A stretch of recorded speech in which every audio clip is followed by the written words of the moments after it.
I'm Paul Levinson, and welcome to Light On, Light Through, episode 308, my review of Star Trek Strange New Worlds 1.5.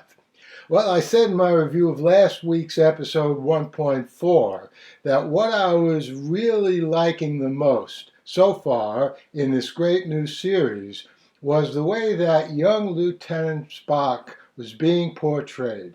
And sure enough, I was rewarded today with episode 1.5, which was all about Spock. Spoilers follow. So here's what I most liked in this fine new episodes. This is probably in descending order. 1. Spock and Nurse Chapel. I like the way she looks at him and thinks about him. That final scene in which she doesn't yet want to tell anyone about this is an indication of how important this is and is going to be for her and therefore us. You know, I think a good title for this episode would have been Going to the Chapel and Where. But even if I suggested that, no one ever listens to me with my suggestions for titles. Anyway, number 2, the mind swapping between Spock and T'Pring was nice and done in classic Star Trekian fashion. It worked up until the two tried to reverse it, and then it took a medical intervention to do that. McCoy would have been pleased.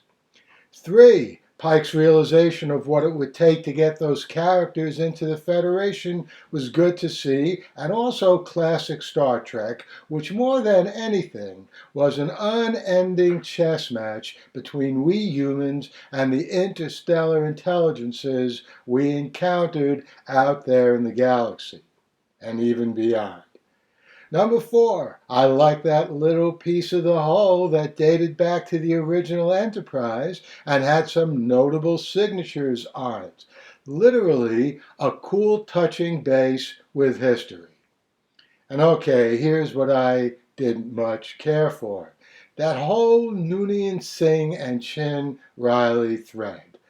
I'll be watching the first episode of the new season of The Orville later today and listen for my review of it here.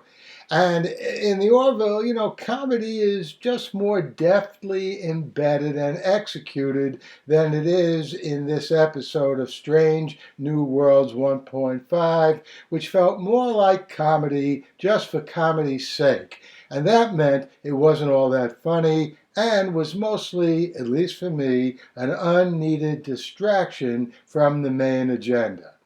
But I did like those signatures on the whole.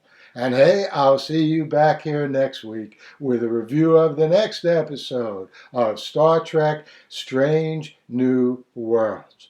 And I hope you enjoyed that review that you just heard of Star Trek Strange New Worlds, episode 1.5. I hope I do see you back here next week. Well, not see you because I can't really see you, but I hope you indeed are listening to these weekly reviews. Also coming up soon will be a review of The Man Who Fell to Earth and a review of the new episode coming up of The Time Traveler's Wife. And as I said in this review of Star Trek, definitely a review of The Orville, which I really love. And I think it's part of the Star Trek canon. I don't know if that's the right word, but I mean, it fits right in. It's a very good show. Anyway, until then, stay safe, stay sound, and do whatever you can to help those brave people of Ukraine fight off those fascist hordes attacking them from Russia. The Light on Light Through podcast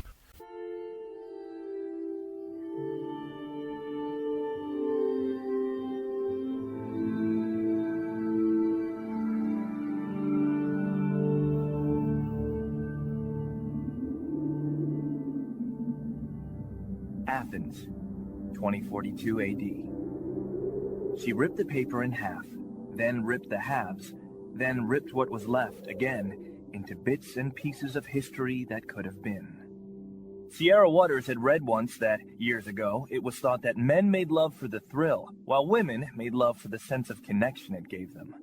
Curled Up with a Good Book says, Sierra Waters is sexy as hell.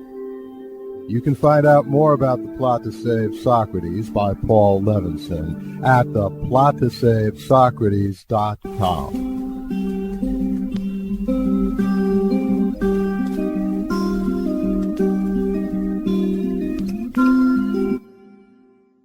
Paul Levinson Silk Code, about an ancient biotech war raging on in secret for centuries.